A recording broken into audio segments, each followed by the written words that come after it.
That's not the way this thing's supposed to work. We raise up people and develop them and put them in leadership. There should be no glass ceiling in the church.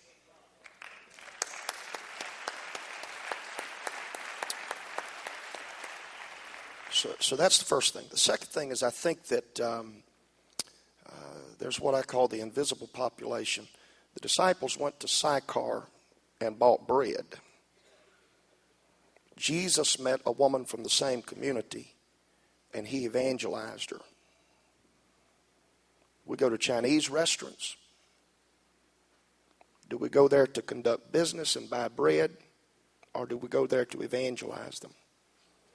If we're in the deep south, don't tell me how well your city or community is evangelized if you're not reaching to the black community. We have areas where that we're well churched, but in those parishes or counties there would not be one black or African American who would be sitting on those pews, while 40% of the population. We've got to change and see people as an opportunity for the gospel to be shared with them, and them not be invisible to us. That's a second great challenge. The third is any group tends to become racially superior. I think the way that we cook is the way everybody ought to eat. But there may well be curried goat at the marriage supper of the Lamb.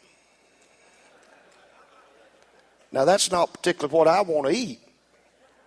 But for somebody else, that's their expectation.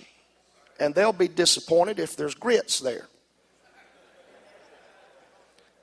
One is not superior to the other. We are all one in Christ. The opportunity is the same. And we need to break through this. We Anglo folks need to break through this. This is our challenge. This is our challenge. This is our stuff. I'm glad that a number of years ago, Home Missions became involved in multicultural ministry. I'm grateful for Brother Don Hanscom and his leadership of multicultural ministry.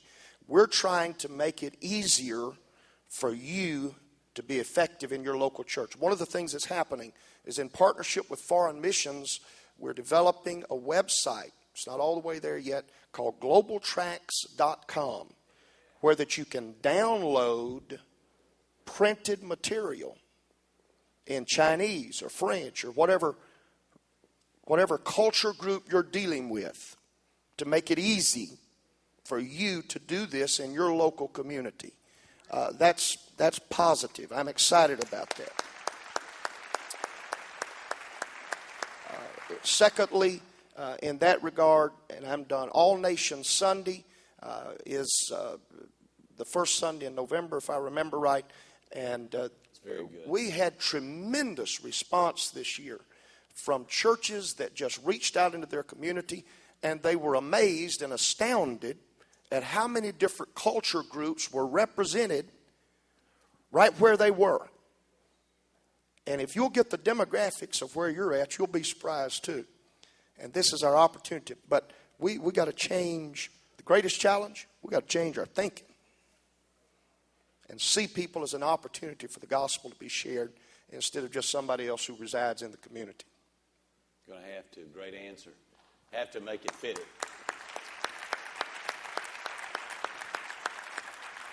See, here's what you don't understand. The city that you're in right now, 45,000 people. I'm a minority in this city. 43,000 blacks, 42,000 whites. I'm a minority in this city.